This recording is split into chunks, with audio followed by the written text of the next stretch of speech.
Hi, everyone, and welcome back to another episode of Green Jeans. I'm your one co-host, Anneke Van Rossum, using pronouns she, her, joined by my other co-host, Maya Van Rossum, also with pronouns she, her.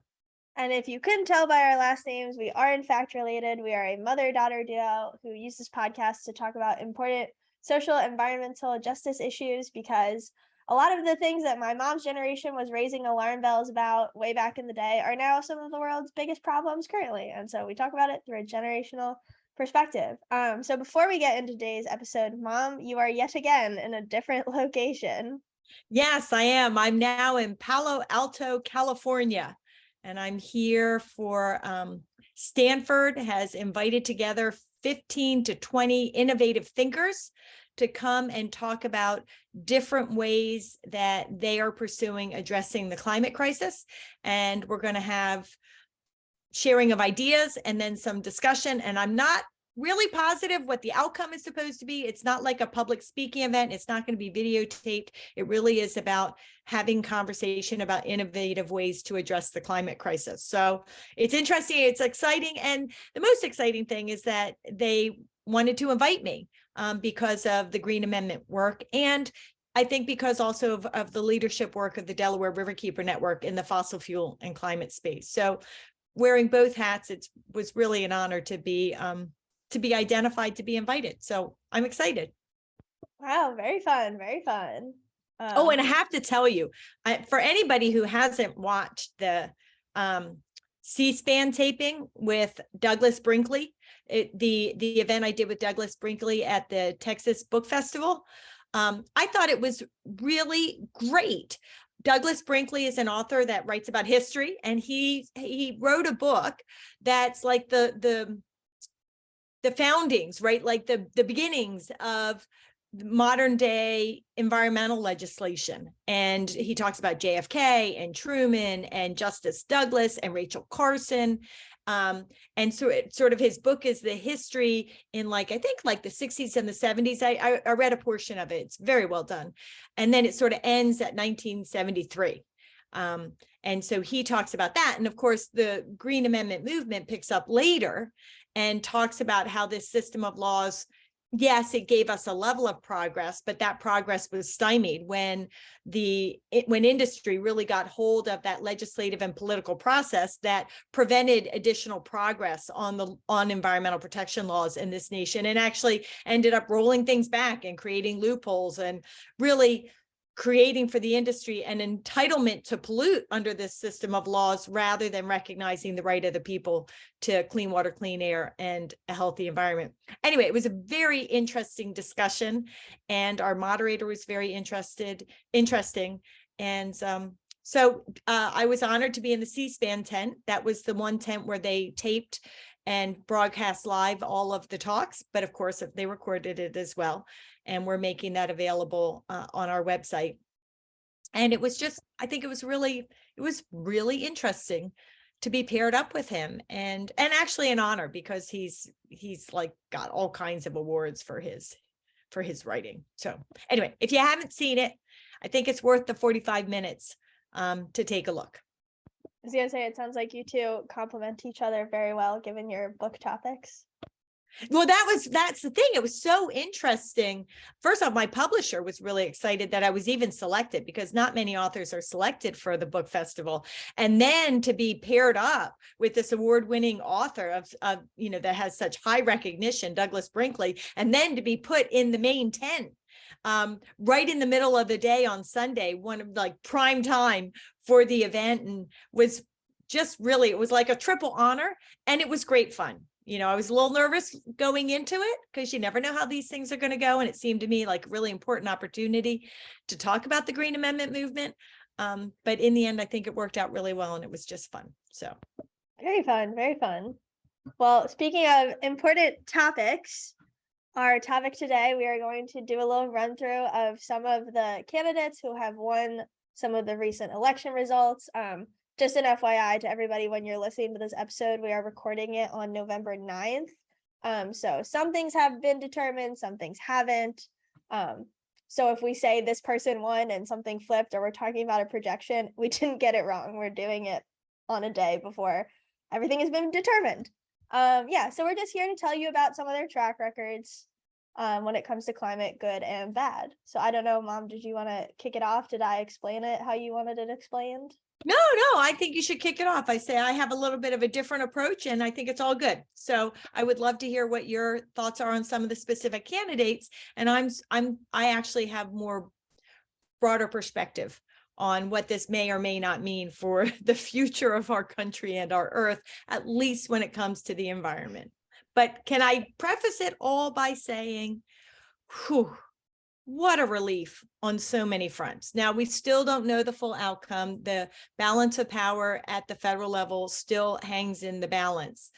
But to know that there was not this massive red wave that was expected, and to have some confirmation that the majority of our country has not gone off its rocker when it comes to valuing democracy and also valuing people and the importance of having a political process that really is about caring for people rather than just prioritizing industry. Just and also that facts matter, right? Like a lot of this, yes, there are some candidates that seem to have gotten elected or are still hanging in the balance that are those who deny facts and pretend that President Biden didn't actually win the election. That's still unnerving. But to know that it wasn't this whole massive wave of Republicans, including election deniers, climate change deniers, and people who don't believe in facts, is just a relief.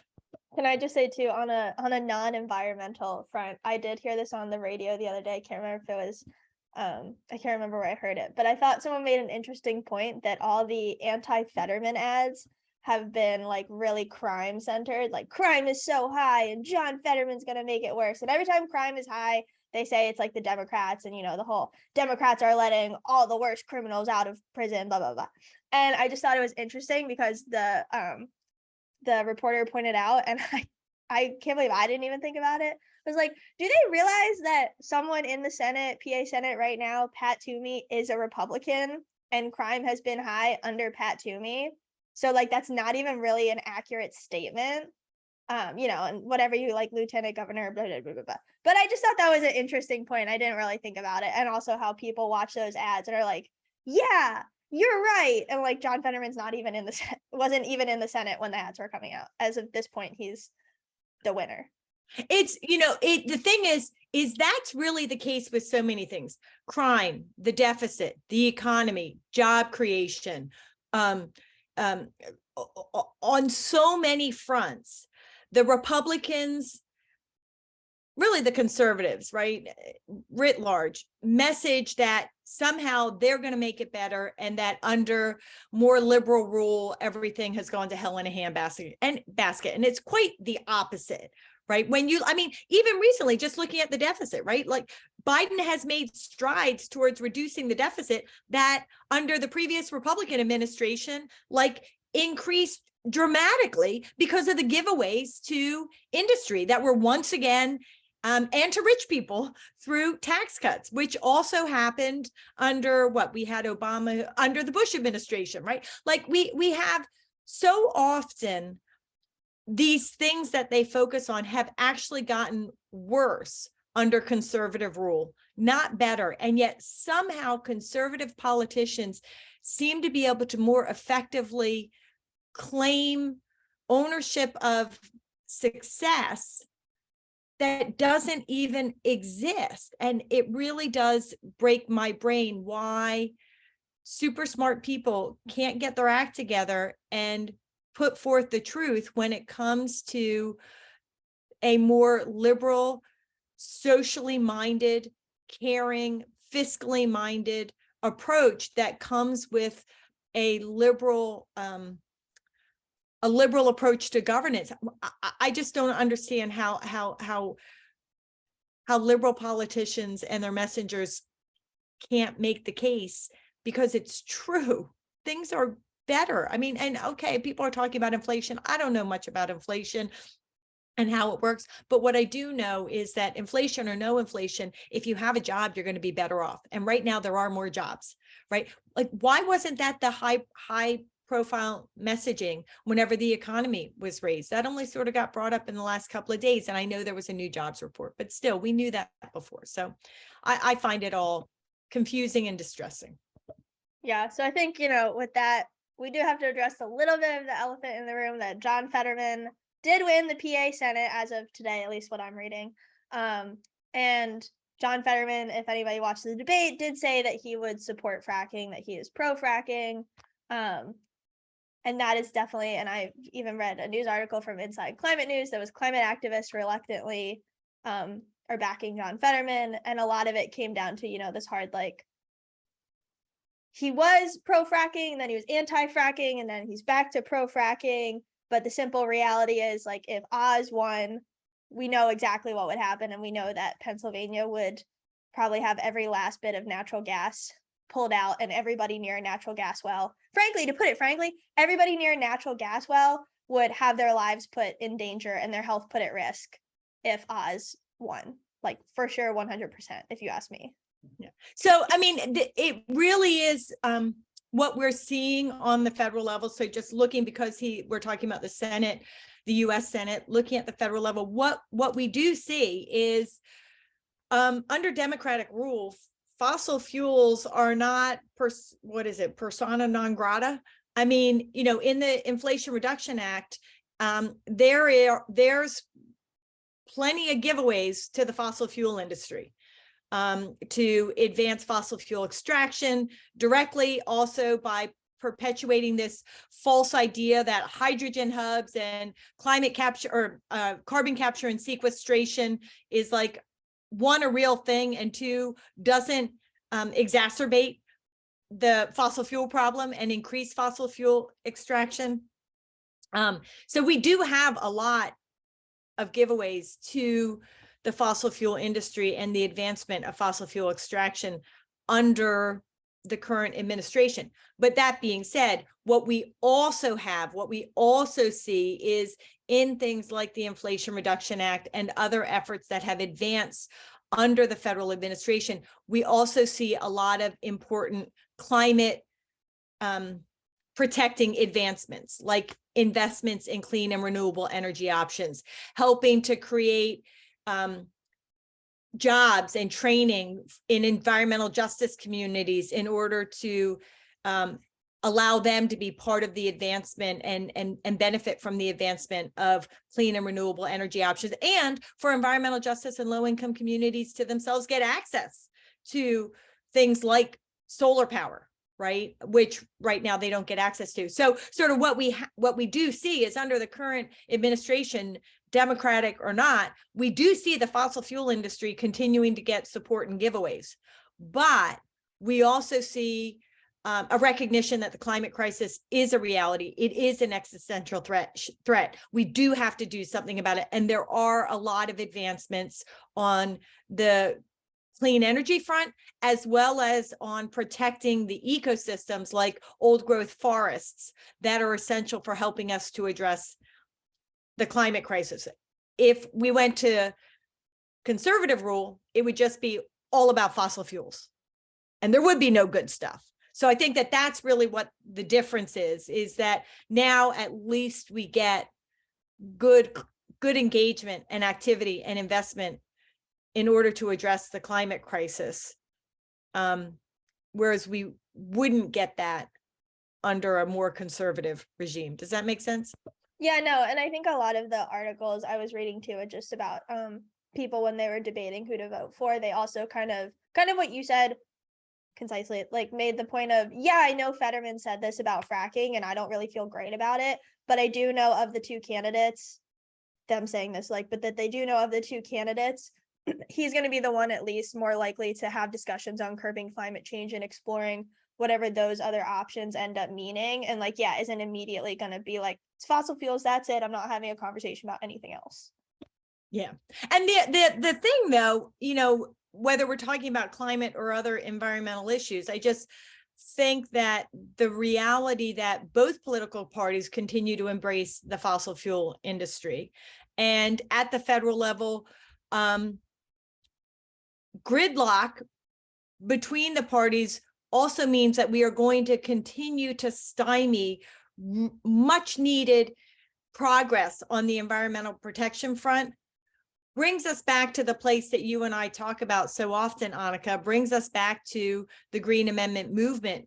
And one of the primary messages of the Green Amendment movement, which is that at the state level, there's a lot of power when it comes to environmental protection, and we need the states to start to utilize that power. And at the state level, we actually need the people to take their power back and put in place constitutional green amendments, environmental rights amendments that fulfill the Green Amendment criteria, in order to ensure that at the state level, we are making progress on climate and environmental protection, because we're not going to see the speed of progress and the level of progress necessary at the federal level. Taking a look, I mean, however the election ultimately plays out, there's the power balance is not going to be such that we can have strong progress on the environment. So at the federal level, so we need at the state level to make as much progress as possible. Yes, I agree. I agree. Do you have, I don't know, do you have another person you want to talk about, another state you want to talk about? Well, I think New York really is, you know, a concerningly interesting one. It looks like Governor Hochul is pulling it out, and she's going to remain in office. But the other thing, just like we just talked about, Governor Hochul, right, like Senator Fetterman, it sounds like, really started to run away from climate protection and issues around advancing climate progress. New York has made tremendous progress under the previous gubernatorial administration, getting really important climate protecting legislation advanced. And Governor Hochul, since she's been in office, really hasn't taken advantage of that legislation, and in fact has been sort of walking away from prioritizing climate protection. So there too, it's good that she's in office, because I think we're going to get better out of a Governor Hochul, but we're not going to get the level of protection and progress we need. So, and it was scary that state was in question. Some people think it's because she's a woman. I don't know what you think about that. Wait, sorry, which part about she's a woman? Just the fact that she's a woman, period. That one of the reasons why she was struggling in terms of getting reelected was because she's a woman. Not a man, yeah, right? Like some people just say that's one of the reasons, that it wasn't really about the politics. And it wasn't about Democrat, Republican, that a lot of her trouble was driven by the fact that she's female. I mean, I think it's interesting. I was looking at a New York Post article, and I don't know like if the New York Post leans one way or the other. But that their opinion editorial says Governor Kathy Hochul's insane, impossible carbon-free plan. And on that note, it does make me think about how like the photo of her they chose is her at a microphone and she's like pointing, and like pointing at something. And I don't know, I always think about how we actually had a discussion with my law school classes about one of my male students said that he didn't like the way of all the presenters we had to watch in this video, he didn't like the way the female presenter did something because he felt she was scolding him. And I was really proud of my male professor who was like, do you think that you feel that way just because it's a woman telling you that you need to change your perspectives and you just don't like that? Like, and it was like a very open conversation. So I thought that was really great. But yeah, like just the wording, like insane, impossible, carbon-free plan, where I don't really feel like, I don't know, it feels a very biased title, even not even like unreasonable plan, which I don't think it is. The plan, when I was reading it, this is from like an April article, centers that other utilities that 70% of all power will come from renewables by 2030 and 100% by 2040, which if you ask me, like that's honestly the only thing we can do. Last week I just heard on the news that even if we like did everything possible to stop climate change right now, like, you know, shut everything down, did all that, that we would still end up losing a third of the world's glaciers, two of which would be one in Yellowstone and one in Glacier National Park. So to me, it's like, that's the only plan we can really do at this point. Yeah. So two things on that. You're right. I mean, we have to like keep it in the ground. That's the message. We've got to stop. We've got to turn off the tap. Now, the wells that are already drilled, you know, they're going to continue to produce until they peter out, and they're going to peter out pretty quickly. But we can't be drilling new wells. We need to, rather than drilling new wells, we need to be building, you know, new clean and renewable energy options. But it's interesting, Anneke, that you read that article criticizing her for being so strong and too strong on the climate, because actually, when I'm reading communications from the New York environmental community that are circulating this morning, you know, they're worried that she's not strong enough on climate, and that actually her staff have not been taking a strong position on climate, right? So that's why I was talking about concerns that she's not strong enough. So it is sort of interesting and I guess I hate it when people use the word interesting. So why am I using the word interesting? It's not interesting. It's friggin' scary that she may not be strong enough, and that she may actually be rolling things back. And then just to know that on that conservative side, that conservative messaging, whether she is or isn't strong enough, I mean, couching strong action on the climate as being something bad and dangerous, that's just pure lying and fear mongering. And I hate it because it so often wins the day, but it's wrong. What we need to be fearful of is the climate crisis, the existential threat to our planet and to our people.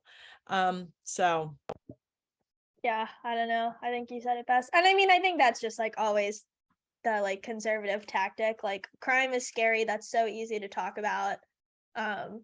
Painting, you know, legalizing marijuana as being this like rampant drug epidemic that's going to happen now. Like, they really, I do have to say, like, the conservatives pick their issues well in the sense of making it really scary. But like, when you look at the reality, you know, they're like, John Fetterman's letting all the murderers out. Like, well, that's just not even how it works. But people who don't like think about how corrections facilities and parole operations work think that, yeah, the doors just open as soon as Fetterman comes into office and then all the criminals walk free. And like, that's not how it happens. well, the thing that really disturbed me was that they were so effectively messaging and using in their messaging against Fetterman that he lived at home with his parents for a period of time.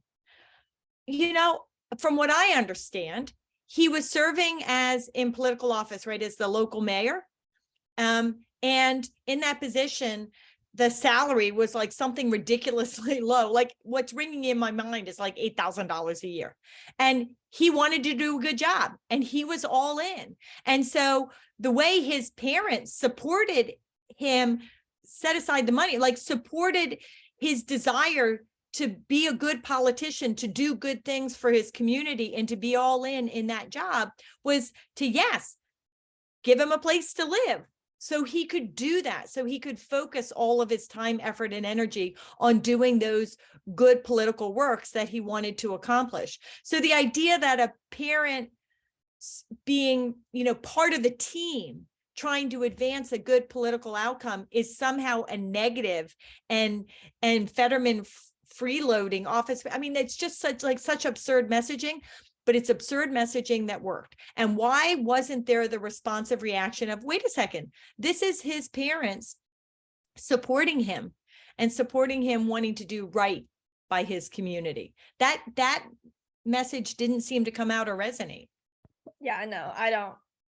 I would like to personally, if anyone, I don't know, like, yeah, I think the ads need to end up being better and the communication of messaging needs to be better. Like, I still don't think they railed on Oz hard enough that like he scammed people, like poor people, out of a lot of money, and people who, you know, like, I get it. I wish there was a flippin' miracle pill that I could take and like undo anything that I deem as an imperfection. And I understand people who are in a very vulnerable place with themselves and don't have a support system or like whatever, you're just, or even just a human being.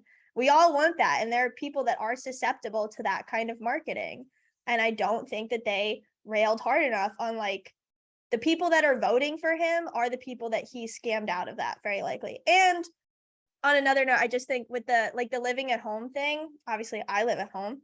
And it always makes me laugh because one of the hard things is like housing prices are through the roof right now. Rent prices are through the roof right now. It's very difficult to afford anything. If especially if you're like living by yourself. And I've been saying to people because they're like, wow, that's Joe Biden. I'm like, does nobody understand? And I learned this at school and I didn't know it before, that the effects of a president are not actually happening or felt until I think it's like 2 to 4, like the 2 to 4, maybe it goes up to 8 years after their presidency.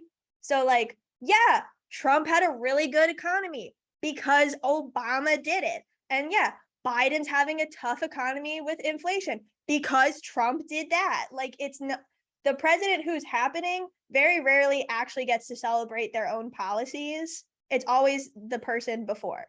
And I wish I like, so I don't think people understand that either. And as I said many a time, right, when Biden was in the Congress, I was not his biggest fan. I don't think that he was strong enough on Delaware River issues. On a lot of them, like deepening of the Delaware River and others, he wasn't there.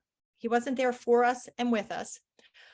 All of that, and I didn't vote for him. I mean, I voted for him when it was him versus Trump, but during the primaries, he was not my first choice. But I will say, I have been really pleasantly, I don't even want to say surprised, pleased with how he's been advancing his work in the presidency. I think, helping young people with the student loans, that $10,000, I think that's powerful and important. I think all of the economic initiatives that were put into place to help people get through the COVID crisis, oh my gosh, so powerful and important. Making sure that people had access to the vaccines, but also were encouraged to take them. So powerful, so important. The fact that he has done so much on clean and renewable energy. Yes, there's that bad fossil fuel piece of it that really irks the heck out of me. But the fact that he's also done a lot on the environmental front, on preserving old growth forest, on helping to advance clean and renewable energy, to address in a meaningful way issues of environmental racism and environmental justice. I think that that's really powerful and important. So I've been, really pleased. I think on the economic front, I think on the environmental front, I think just on being a good person and helping care for people. I think that he has done a lot. And I really don't understand why people can't objectively see that. When there are people serving in office that I voted for that I really, really liked, I can see objectively when they sold out or when they failed. I don't think Gore did enough for the climate when he was actually in office. I said it at the time. I say it right now. It really bothers me that when he had the power, he didn't use it. I could see that at the time. And so I don't understand why people, whether it's your guy or the other guy, like, why can't you object? I can objectively see, like, way back in the beginning when Donald Trump rejected the TPP, which was an international agreement, Trans-Pacific Partnership Agreement, that was going to advance LNG exports, right? Really make it easier to export fracked gas. At the time, I was like, hey, that was a good thing. Like, so I just don't understand why it seems that people on the conservative side of the aisle can't see things truthfully and objectively all too often. That's, of course, a broad sweeping statement. That's not everybody, but writ large, when you look at the party and their marketing. Yeah, I do think at some level, unfortunately, like it comes down to people really making this part of their identity and like that it represents who they are as a person. And like to me, yes, some degree that's true. Like, and that all depends why you vote. If you voted for somebody because they said a racist remark and you're like, I'm on board with that. Well, yeah, like your identity is that you're a racist person. Like there's no two ways about it. But like the unwillingness to, have a conversation about abortion and then see like, maybe you didn't think about the life of the mother. Maybe you never met somebody who was like, if I didn't have this, I would be dead and my living children wouldn't have a mother and to anyone to support them. And so I had to make a difficult choice, and like this unwillingness to separate that from your identity, and also not be like, I don't think the people I voted for are who I am. They have no merit on me as a person or how I go about this world. And like, yes, I vote for them because I want them to do certain things that I believe in. But if they don't do it, I'm not going to go gun ho and be like, yeah, I still really like them. Like, I'm not going to put up like, so-and-so person 2028 posters when they're not even announcing that they're running or whatever, because they're not me and they're not my identity. I pick my politics based on me and my life philosophy based on me and my thing. So that's my other thing too, is it's just this weird, like, you are not that candidate. So stop, like, just go, like, it's okay to disagree with them. And it's okay to say, and I don't know, I think it's this fear of like, well, if I all of a sudden say that I don't agree with that, or I agree with what the, like, oh yeah, I kind of think Maya's point has some merit now, that it like destroys your whole world. Again, not everybody, but some people. And it's like, it doesn't. It could honestly like make your life a lot better, or like give you a whole new perspective.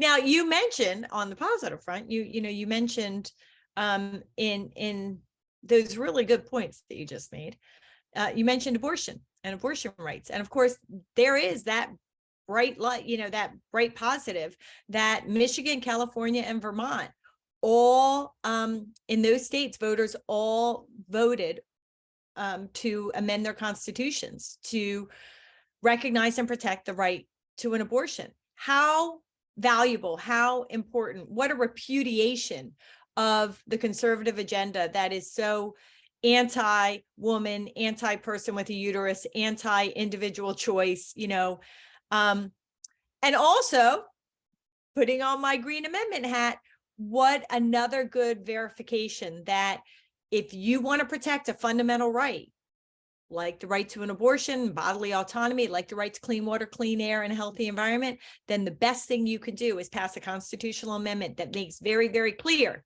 that that is an inalienable right that we, the people, want protected and are demanding to be protected through our Constitution. So those were really great outcomes. And I think that Kentucky may not be totally resolved, but that in Kentucky, there was a proposal to amend the Constitution that stripped away the right to abortion, that prevented that from becoming an entitlement, and that it looks like the voters are on track to reject that prohibition on putting in place the right to an abortion. Yeah, no, I agree. I think it's a powerful, Green Amendment incentive, Green Amendment mindset. So I agree. And in Pennsylvania, having Josh Shapiro win as governor and Governor Hochul winning, those are two of our Green Amendment states. Now in New York, the Green Amendment's just a year old, Article 1, Section 19. And so we'll have to see how Governor Hochul embraces that or not. But in Pennsylvania, Josh Shapiro has already, in his role as the Attorney General, has already been pretty solid on the importance of recognizing and protecting the constitutional environmental rights obligation that all Pennsylvania government officials have. So I am hopeful, fingers crossed, that we start to see that play out powerfully in Pennsylvania, because Governor Wolf, a Democrat, has been horrible when it comes to the climate, and really has only talked about Article 1, Section 27, the Pennsylvania Green Amendment, when it suits him. But he doesn't really seem to believe in its importance. So. Yeah. Yeah, no, it's good. It's a nice change. And I definitely am glad Josh Shapiro won, so I can also have rights to my body still. That's a very comforting feeling. Any other candidates that you think we should highlight, Anneke, or outcomes? I did, just when I was trying to like think of people to talk about and also looking at the races that won. So Oklahoma, I think, is pretty much decided at this point. And one of the senators that won is James Lankford. Where's his thingy? And I just always think it's funny. So on DeSmog blog, they have like some of his statements, and I always think it's funny. He has a thing that, according to his website, Lankford says he is committed to God, family, and the Constitution. And I just I can't get over anybody that's like, I'm committed to God or like my faith, because I think as soon as my personal philosophy is, as soon as you say that, you should not be allowed to run, because we're supposed to have a separation of church and state. And that doesn't tell me that your religious beliefs are not going to influence you. And then, sure, we can have a whole argument about religious freedom, and that's a whole other thing. And I'm sure there's 5 bajillion ways to go about this, but yeah, that really bothers me. And Yeah, he I mean, doesn't, yeah. you're entitled to your faith, but when you start pulling it into the political context, and as you said, using that as a guiding light for how you're going to act, morally, maybe that can inform you because of your moral belief system, but we really do have to be clear that there is a separation of church and state in our nation, and we have to be mindful of that and respectful of that. And, yes, people's religions do inform who they are and how they behave and their moral belief system. But there is a line towards having that inform how you behave as a good or bad person, than how you use your religious beliefs to determine your political posture and positioning. And it does seem right now, under the current Supreme Court, as well as many political leaders, that line between church and state is getting increasingly blurred. And that really is troubling, because there are so many religions in this country. It is one of the beautiful, things about the tapestry of the United States, all these different religions and different kinds of people, informing one another and living together and sharing ideas. And now it's, if you don't have a Christian belief system, there's something wrong with you. And our current political system will not value you or put you on the same platform as those with a Christian. I mean, it's just very disturbing. I mean, it's just, again, it's like, yeah, like I have a lot of friends who are very, how do I, like, entrenched in their faith, very deep in their faith. But I have a lot of respect for them, because they do it in the way of like, yeah, I go to church and I do this and blah, blah. But like, if my friend's gay, that's their life and cool. If my friend is trans, that's their life and cool. And like,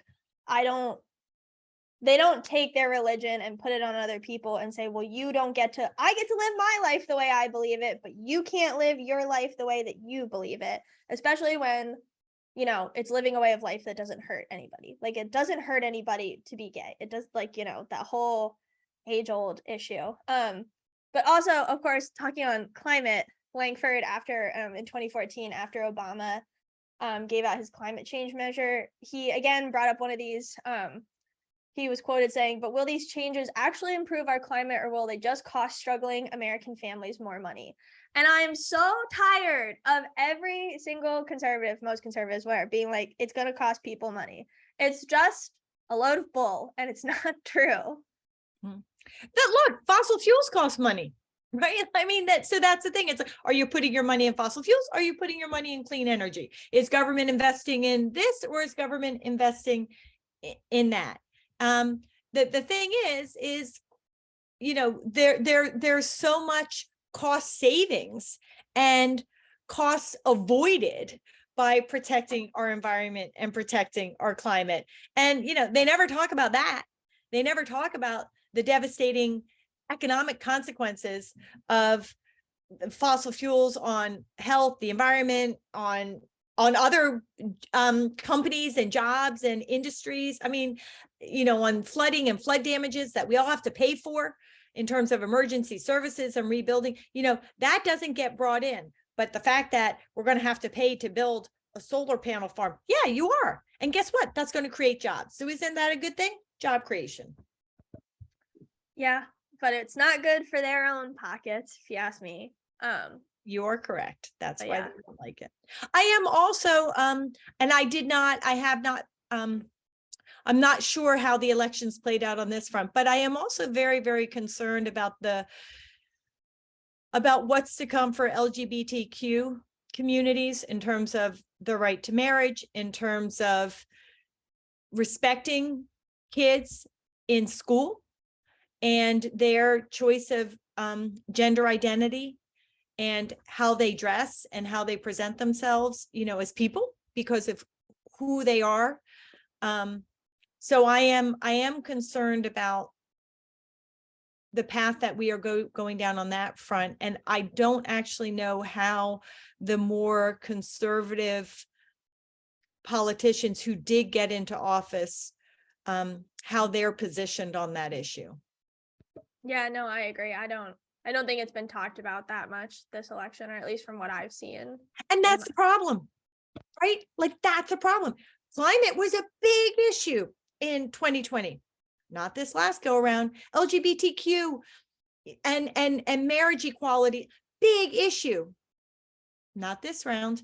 And that's really concerning because when we sweep things under the rug and when we ignore them, then they don't get the attention they need. And if they don't get the attention they need, it becomes much easier to take on bigoted positions and harmful positions towards that group of people. Agreed. Yeah, I mean, there's probably a lot more to be said. I actually think this episode could be like 5 hours if we actually had all the time to talk about all these issues. But yeah, you know, everybody voted their conscience, and we'll see how it comes out in the end. And hopefully climate will win. Hopefully, people's rights will win. Hopefully, you know, Environmental rights will win. Environmental rights will win. All of that. Hopefully only good stuff, but we'll see. Again, this episode is coming out in November. We're recording this on November 9th, so we'll see what happens. But we thank you for joining us. Don't forget, if you really like what we do, to give us a nice little rating. And as always, we will have links at the bottom. There's one to order the Green Amendment book. If you live in the 4 watershed states of New York, PA, New Jersey, and Delaware, and you're interested in getting involved with the Delaware Riverkeeper Network, that link will help you become a member. Membership is free. You could also donate. Whatever gets you jazzed up to support your environment. Great clothes, Anneke. Aren't you going to do green amendments? Oh. And of course, also down in the links, Anneke kindly mentioned the book, but there's also going to be a link to Green Amendments for the Generations if you want to become a member and or supporter of that organization or find out what's happening in your state. www.forthegenerations.org is the perfect place to go to either find out what's happening in the Green Amendment movement where you live or to get in touch so that you can take on the leadership role in your state. Either way, we want and need your support and your engagement. And with that, we will see you all next time. See you next time.